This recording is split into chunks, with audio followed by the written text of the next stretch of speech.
Chegou a hora, capitão. Chegou a hora da escalação da seleção corintiana do Wilson Mano. Vamos dar uma olhada, vamos mostrar para a galera aqui que tá bombando aí. Lembrando a todos vocês que tudo que eu estou trazendo aqui são figurinhas, tá? Extraída do álbum, a gente acaba escaneando, trazendo aqui.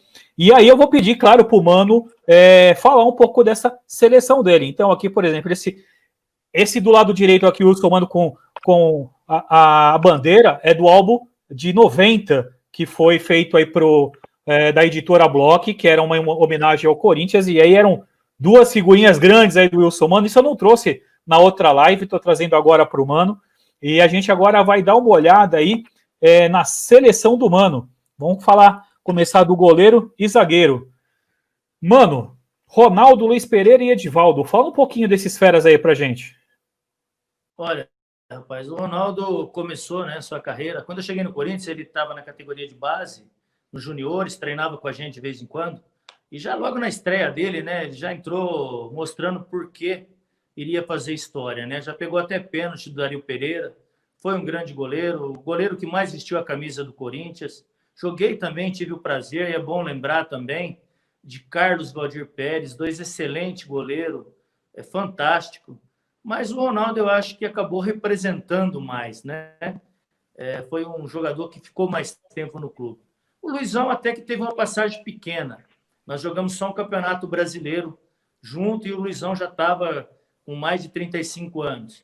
E ali foi que eu tive a oportunidade de ver o quanto o Luiz Pereira realmente foi aquele craque que eu presenciei de garoto, né? Que eu vi jogar nas Copas de 74, inclusive.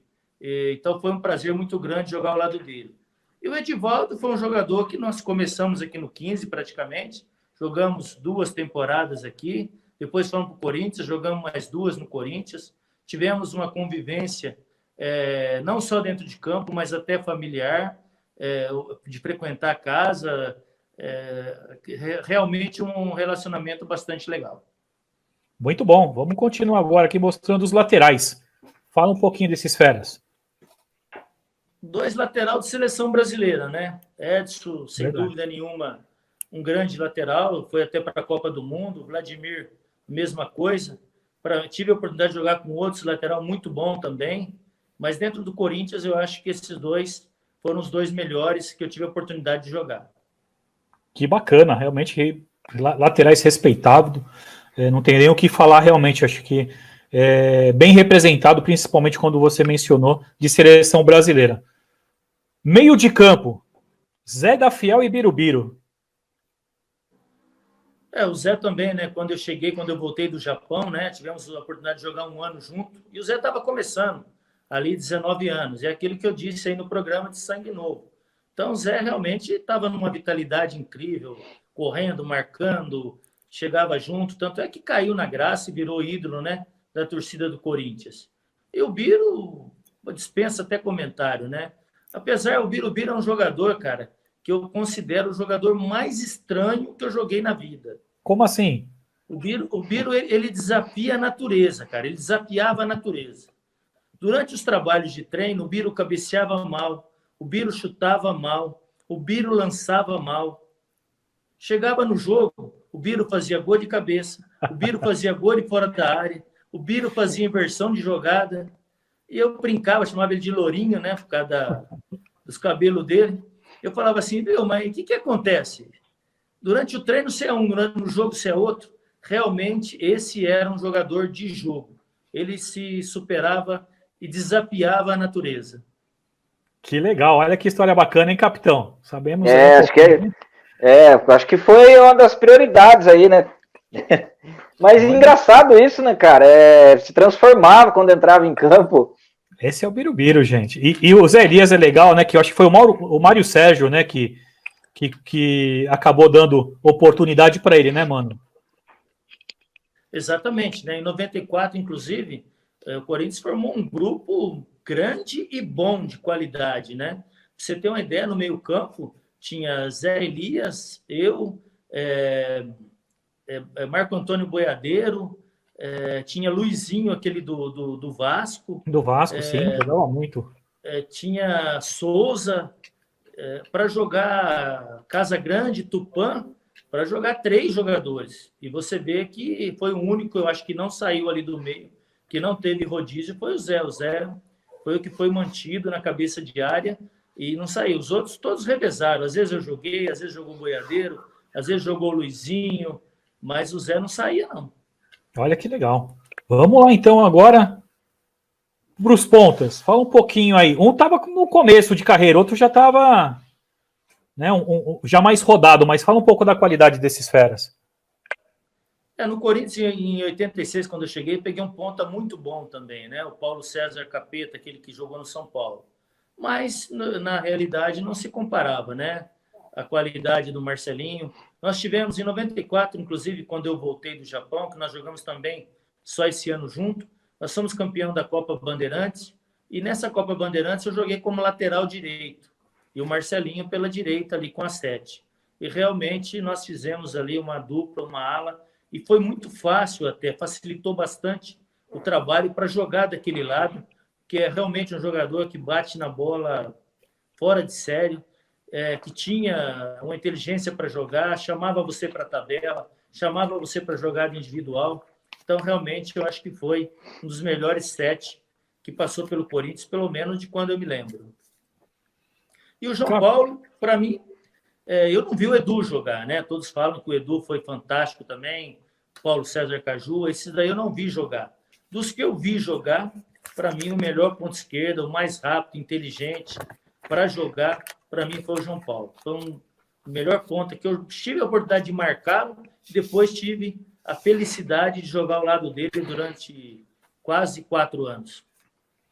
Legal. Capitão, só para colaborar aí com o que o Wilson Mano está falando, eu tenho aqui um recorte de jornal, vocês não vão conseguir ver direito, mas era quando o Mano voltou, tá? Isso daqui da Gazeta Esportiva, e aqui está o Wilson Mano, vou colocar aqui, ó, só vocês verem aqui, ó, o Wilson Mano com o Casagrande e o Marcelinho, o menino Marcelinho, aqui embaixo, tá vendo? Tá dando pra ver, sim. Também. Aqui tinha o Mano, Gralac, Casagrande, Moacir, Marcelinho e Valdo. Valdo já de seleção brasileira, já passou pela França. E aí é o retorno do... Não é ele? Viu, o Ricardo? Não é esse Valdo, não. Desculpa, é verdade, não é não. Agora que eu vi. Não é, esse Valdo é o lateral direito, é outro verdade. Jogador. Então aqui é o Moacir embaixo com o Marcelinho. E em cima aqui você tem aqui, ó, o Gralac, o Wilson Mano e o Casão. Né? Então era o retorno do Casagrande e do Wilson Mano, né? 2 ídolos do Corinthians, foi bem bacana, por isso que eu guardei nessa época esse recorte, porque realmente foi algo bem bacana para o torcedor do Corinthians ter o Wilson Mano e o Casão de volta, né? E o Marcelinho realmente ali começando a sua história no Corinthians. E para dar continuidade aqui, fala desses 2 mestre da bola. Edmar. Edmar, joguei com vários também atacantes, né? Mas o Edmar, em termos de centroavante, tinha uma qualidade técnica muito boa, fazia muito gol, muitos gols, era um jogador que inteligente, sabia, se movimentava o tempo todo ali na frente, era um jogador de tabela, habilidoso, realmente um artilheiro. Tanto é que quem acompanhou a história do Edmar sabe que todo clube que ele passou, ele foi artilheiro, jogou. Inclusive, pouca gente sabe, mas em 88, quando nós fomos campeão paulista, o artilheiro, né, do time foi o Edmar.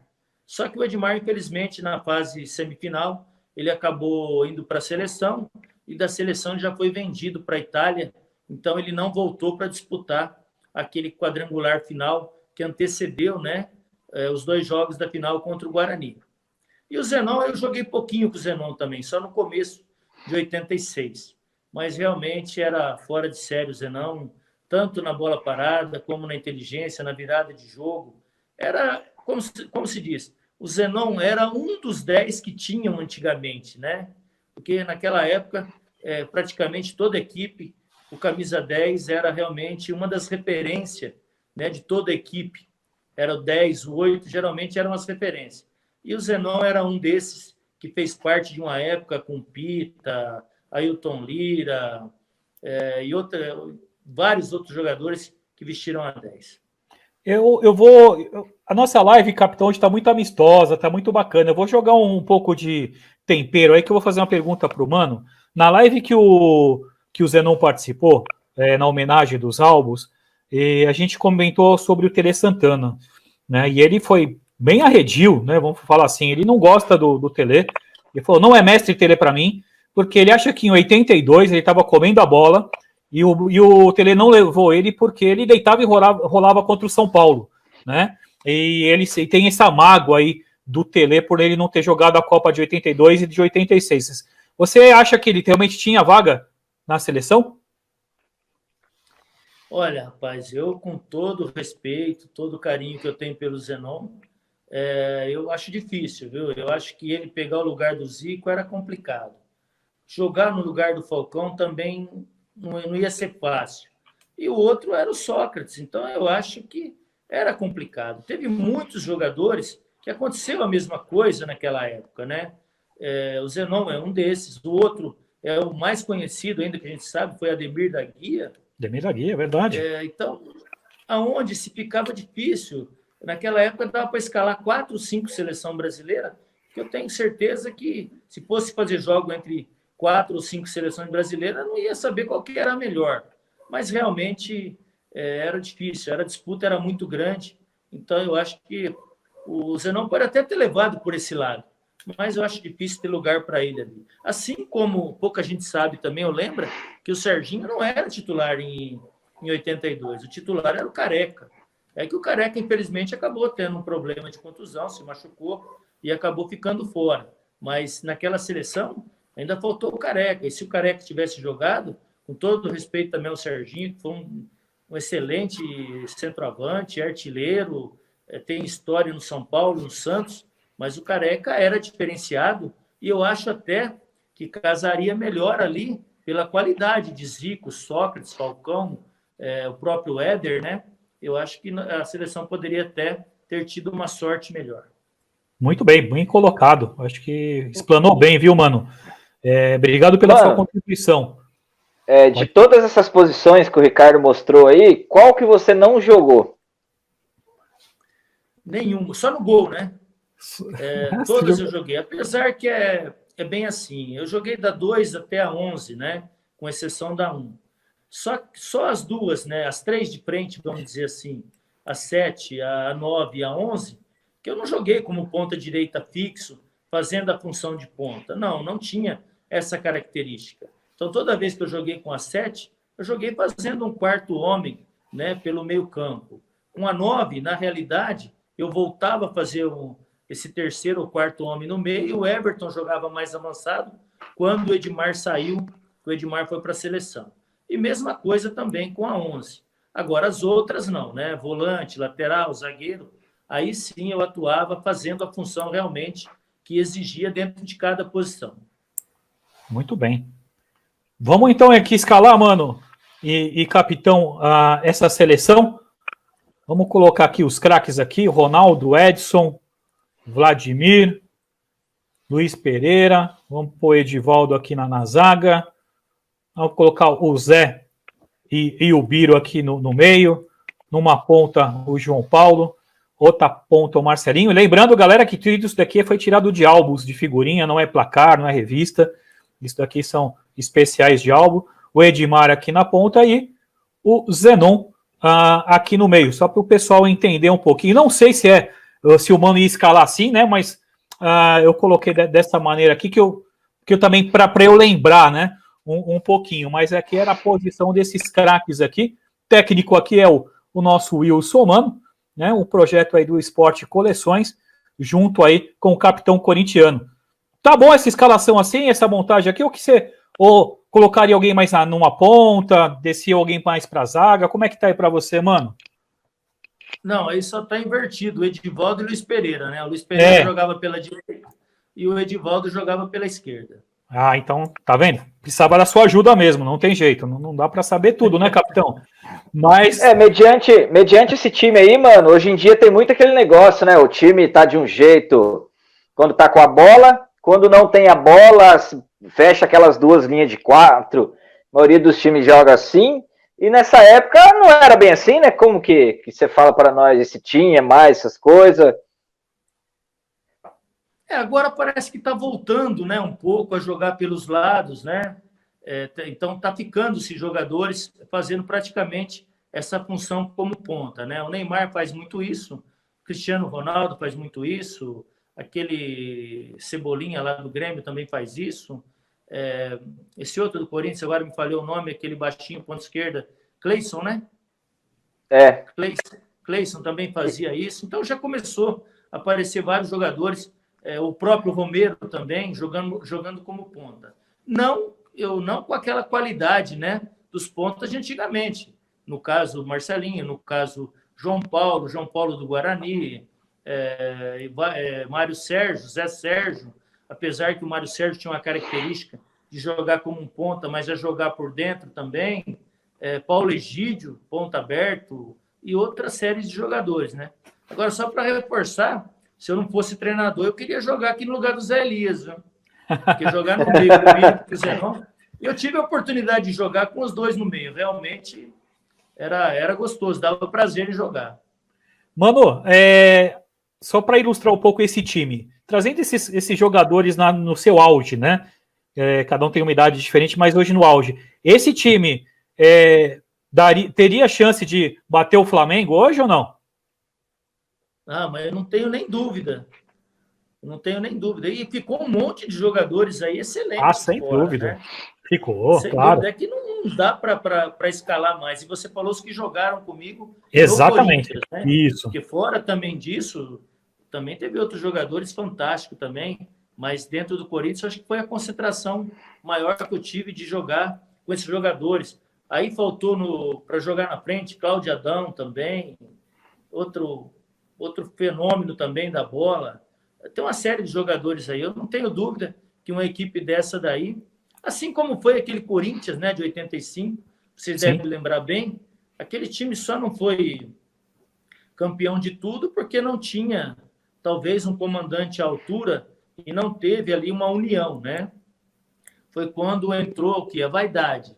Entrou a vaidade, fica complicado. Porque, para quem lembra bem, o time de 85 era Carlos no gol, Edson lateral direito, Juninho e De Leon na zaga, Vladimir na lateral esquerda, no meio campo tinha Dunga, Zenon, Birubiru, na frente tinha Casagrande, Serginho, tinha Paulo César Capeta, João Paulo pela esquerda. Era realmente, todos os jogadores passaram pela seleção brasileira. Verdade. Mas eu acho que faltou um comando no banco ali, com todo o respeito que eu tenho pelo Jair Pisserni, que na época estava, mas eu acho que esse time merecia um cara de mais pulso, mais comando, que eu tenho certeza que o Corinthians tinha ganho ali o primeiro brasileiro já naquela época. Quem seria o técnico por essa legião de craques aí de seleção brasileira, mano, naquela época? Olha, eu apostaria aí num Minelli, né, que depois foi meu Rubens treinador em Minelli. 96, seu Enio Andrade. Eu diria que esses dois nomes eram nome forte. E o Tele também se inclui nisso, né? É que o Tele, pelo que a gente sabe, eu nunca trabalhei com o Tele, mas quem trabalhou com ele, muitos gostaram muito, mas ele era muito ranzinza, né? Agora, na minha opinião, o melhor treinador mesmo de todos esses daí para comandar esse time, só que eu acho que ele ia ter um problema, que é a vaidade desses jogadores também, é o mestre Cilinho, né? Sem dúvida nenhuma. Verdade, bem falado. Capitão, o que você acha dessa seleção aí? Essa seleção eu acho que bateria. Olha, era para disputar a Champions League, viu, Ricardo? Sinceramente, se você for analisar tudo que cada jogador fez, e o engraçado, que o Golmano falou que tá voltando, né? Jogar jogadores pela ponta de novo, né? E engraçado que essa é uma posição que é motivo de discórdia nesse Corinthians de hoje, né? Quando o Thiago Nunes foi contratado, com todas aquelas promessas que o Andrés fez para ele, ficou aquela promessa de um jogador nessa posição, né? Primeiro foi o Michael, não deu certo, perdemos pro Flamengo, depois o Rony também perdendo pro Flamengo, e acabou chegando o Johnny Gonzalez, que acabou como acabou, e hoje não tem esse jogador para fazer essa posição, né? Um negócio engraçado, e olha aí esses pontos que você colocou. Será que não dá para colocar nenhum para jogar? Não, mano, no lugar do Johnny Gonzalez, o que você acha? Você falou bem, capitão. Eu acho que outra, não sei, está provado aí nos últimos anos que o futebol, que ele vem de uma prioridade de marcação. Então, se fazem uma linha na risca da grande área, uma linha na frente desses jogadores e outra para trás do meio-campo. Eles fazem um bloqueio hoje em 30 metros. E geralmente fica o quê? Fica um jogo feio, toque de bola dos lados, joga no lateral, lateral no zagueiro, zagueiro no outro zagueiro, e fica assim. Por quê? Porque eles jogam num espaço muito curto. O que quebra uma defesa fechada dessa? O que quebra uma marcação dessa? E tem acontecido, e vocês vão lembrar bem agora, são esses jogadores. Era o Cleison, era esse Cebolinha do Grêmio, lá fora é o Cristiano Ronaldo, é o Messi. São jogadores que têm habilidade individual. Porque contra a habilidade individual, contra o talento, não tem remédio. Então é isso que precisa. E dar liberdade para esses jogadores também tentarem essa jogada. Viu que o jogador tem qualidade e tem condições? Com certeza, ele quebrando essa marcação, a equipe vai furar esse bloqueio. E muitas vezes os treinadores querem um jogo burocrático, né? Aquele jogo de toca e mete na área. Toca, mete na área. Ou então valoriza essa posse de bola, espera sempre uma falha do adversário. Enquanto que pode ser trabalhado essa jogada individual. Com certeza. Ricardo, quer complementar alguma coisa aí nesses craques que você colocou aí? Porque eu pela idade minha, né, não acompanho, igual eu falei pro Mano, o título brasileiro de 90, eu tinha 6 anos, mas a gente assiste vídeos, né, a gente vê como que é e você vê, né, igual eu falei no começo, hoje em dia é cabelinho do lado, cabelinho arrepiado, chuteirinha colorida. No dia do lançamento da camisa mesmo, eu assisti aquele jogo inteirinho, eu e meu filho de 13 anos assistimos, e ficar olhando isso aí, dá até aí você vê a escalação de quarta-feira, mas vamos torcer, né? Vamos acreditar. Viu, capitão? Pode falar. Eu, capitão, fiquei olhando o jogo do Flamengo, né? O jogo passado, depois agora a final. Você vê aqueles jogadores entrar com aquele cabelinho, eu fiquei pensando assim, cara. Pensei longe. Eu queria ver esses caras jogar contra Chicão, Márcio Rossini, Beto Fuscão, Luiz Pereira, e outros vários zagueiros. Hugo de Leon. Hugo de Leon, Toninho Carlo. Nossa, tem uma infinidade de zagueiros. Se eles vissem um cara entrar com aquela frescura toda ali, os caras apanhavam, viu? Olha, apanhava de mão aberta. Apanhava mesmo. Que é o jeito que merece apanhar, né? Que é o jeito que merece apanhar, de mão aberta, com certeza. Mas o Mano falou uma coisa bacana aí, assistindo o jogo do Flamengo, né? Tem aquele garoto Michael, né? Que veio do Goiás. Tem uma liberdade, joga bonito, né? A torcida, o jogador Fluminense foi em cima que ele fez gracinha.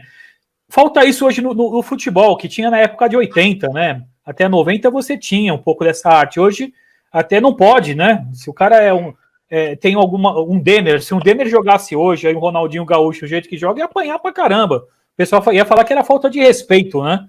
Olha, você tá desrespeitando o meu time, mas não é. É o cara que tem habilidade, né? Então, a época de 80, o Mano pegou uma fase aí de craques aí que hoje a gente não vê, né? Infelizmente, não. É um futebol pragmático, aquela coisinha, feijão com arroz, né? Onde a vaidade prevalece. Bem lembrado, né? Você falou do Denner, do próprio Edmundo também, que gostava de driblar. O João Paulo também gostava de fazer graça quando estava ganhando, passar o pé por cima da bola. Mas isso aí fazia parte do futebol antigamente. Você sair na frente, você valorizar, fazer algumas jogadas de efeito, até pela qualidade, né, que tinham esses jogadores. Para quê? Para realmente enervar o adversário, para você tirar proveito de uma expulsão do adversário. Agora, hoje, o cara não pode dominar uma bola, dar uma caneta no outro, que ele já vai lá, já reclama, já exige que o juiz tome uma atitude. Espera aí, que futebol que é esse, então? Cadê aquele futebol arte? Se você está na frente, você tem que usar. Se você tem qualidade, você tem que colocar em prática, pô. Se você não tem jogador que consegue marcar, coloca outro. Agora, não. Você é obrigado a tocar do lado e receber na frente. Ou então, é um recurso, né, mano? Tocar para trás. É um recurso que o jogador tem, né? A qualidade que ele tem de fazer uma jogada diferenciada, né? Aí o Neymar pega a bola com a qualidade que ele tem.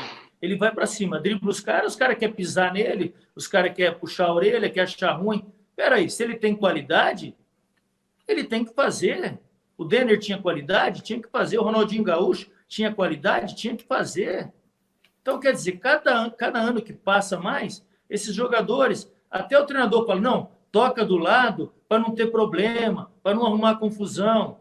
Espera aí, você tinha que incentivar esse jogador, a próxima área, numa área de perigo, era realmente ir para cima do adversário para procurar enervar, cavar falta, cavar pênalti, tirar proveito desse talento desse atleta. Bem lembrado, o Aguinaldo lembrou aqui também, ó, na história recente aqui, o Robinho, né, que nos decepcionou aquela jogada em 2002, aquela pedalada, mas foi o recurso que ele teve no momento ali, né? Caracaço. E ele foi pedalando, e o Rogério, pô, para no ler que ele dá a primeira pedalada, né, já dá no meio. O Rogério deixou ele pedalando, a hora que chegou na área, marcou igual o Camacho. Bem lembrado, Aguinaldo, obrigado aí. Ali foi o medo de dar o bote e ser driblado, né? Então ele tentou cercar para ver se o Robinho se perdia na jogada. Mas o Robinho, com muita qualidade, acabou levando até dentro da área. Quando ele foi tomar uma atitude, aí já era tarde. Já era tarde. Mano, espero que tenha gostado de mais essa homenagem aí para você, que você merece. Obrigado. É sempre bom. Depois vou mandar todos esses materiais para você postar aí no seu Face. Eu já estou editando a outra live que tinha aí todos os seus álbuns e depois me comprometo a mandar. E espero que você tenha gostado demais esse recurso dos álbuns aqui, até para você reviver esse tempo, né? E essas férias aqui que você nos presenteou trazendo aqui, esses jogadores aqui maravilhosos, realmente, que nos faz realmente uma boa resenha aqui, fazer esse comparativo com o tempo atual, né? Como realmente falta hoje os jogadores com essa qualidade. Não, legal. Eu até posso dizer assim, né? Com bastante propriedade, que hoje foi uma live até diferente para mim, porque eu tenho feito algumas lives, mas tudo gira em torno de onde você começou, quando você foi, quando você parou, sobre 88, sobre 90. Então, sempre muito repetitivo, né? Só naquilo. E hoje não, a gente abordou vários assuntos, comentou várias coisas, realmente foi diferente, para mim foi bastante legal. Gostei. Obrigado aí pela...